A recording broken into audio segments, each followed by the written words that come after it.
So, magandang tanghali sa lahat. Sunday Gospel Reflection, 5th Sunday of Lent. No? So, March 22, 2026. So, itong March 22, ang Gospel ngayon, yung binuhay si Lazarus. No? Yung apat na araw na siyang patay pero binuhay siya ni Lord. Alam na alam to ng mga karamihan, alam to. Common sa atin ito.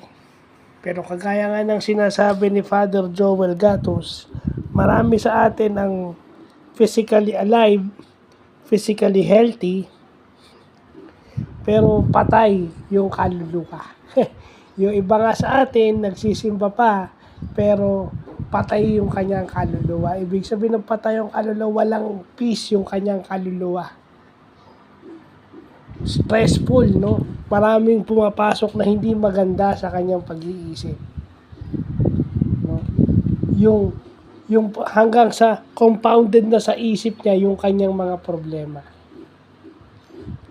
Compounded na sa isip niya yun.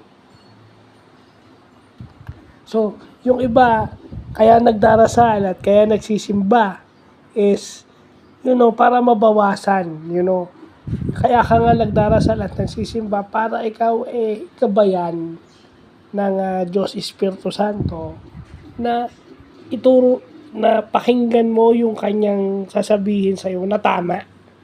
Okay? Kasi kung ikaw ay nagsisimba, alam mo na agad sa pang-araw-araw mong ginagawa ano yung tama at mali mong gagawin. Kung may problema,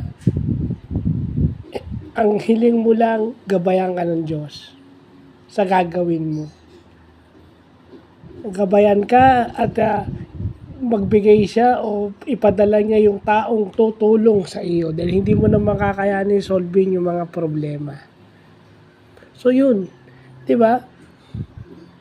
Kasi ang problema, pagsubok sa buhay, yan ang nagdadala at nagpapakita kung anong magagawa ng Diyos sa atin. Diba? Pero anong ginawa ng Panginoon nung nalaman niyang patay si Lazaro? Iniyakan niya. So, ibig sabihin, kasi minsan yung mga tao umiiyak. Pero yung pag-iyak is, kadalasan kasi umiiyak lang tayo. Siyempre, hindi natin gusto. Galit tayo, kaya tayo umiiyak. Di ba? Kaya okay lang sa lalaki umiyak. Kasi pag hindi ka umiiyak, o hindi ka nagsushow ng emotion, mahirap. Lalo na sa mga lalaki. Ako hindi ko kinakayang kailangan ko umiyak. Bakit? Tao lang ako eh. Hindi ko ako nagkikim-kim ng sama ng loob na magpe-pretend ako na matigas ako kahit lalaki ako. Kasi pag hindi ka umiiyak, hindi luluwag ang loob mo. Dalawa, after mong umiyak, kaso ipinapasok mo pa rin, iniisip mo pa rin. So, after mong umiyak at magdasal, dapat panatag ka na. Diba? Kasi meron namang pagtangis o meron namang pagluha na hindi naman talaga yun ang habol. Diba?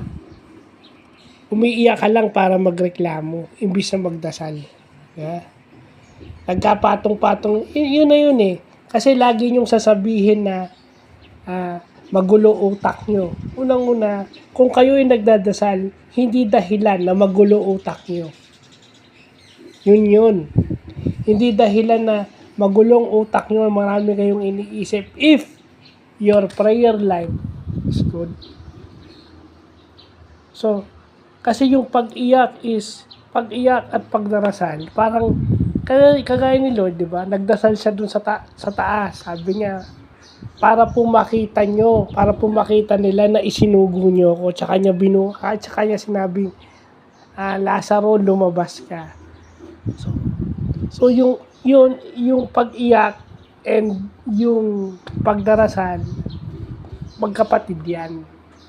Alam ng Diyos yung dahilan ng ating pagluha at ating pagtangis. So, kung tayo ay magdarasal at magtiwala sa kanyang timing, o kagaya nun, di ba? Sila, apat na araw na raw patay si Lazaro. Pero ano yun, sabi nila, Lord, kung nandito ka lang, alam ko hindi mamamatay kapatid ko. Yun eh. Sasabihin nyo, ipagdasal na lang natin kay God, kay God, kay God. Puro kayo God. Pero tingnan nyo naman itsura nyo. Hindi kayo makapagdesisyon ng tama. Diba? Kung kayo nagtitiwala sa Diyos, i-guide na kayo sa tama. Alam nyo, ang tanging dasal ko lang sa araw-araw ay nasa PWD officer for 9 years na akong PWD officer eh. Yung tangi ko lang dasal is to give me wisdom. Yung Solomon-like wisdom na makinig sa dapat pakinggan at hindi pakinggan yung mga hindi ko dapat pakinggan. Yun lang hinihingi ko. And eventually, everything falls into place. So far. So, yun lang. Kasi puro kayo, Lord, Lord, God ng God. Di ba? Kasi kahit naman anong itanong, kahit naman anong anuhin nyo, magulong mundo eh. Ngayon nga, magulo eh. Di ba? Nagtaasan lahat. Gasolina. Nagtaas yung bilihin. Di ba?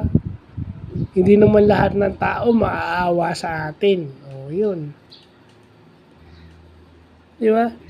Pero magpasalamat pa rin tayo na kahit papano hindi tayo pinababayaan.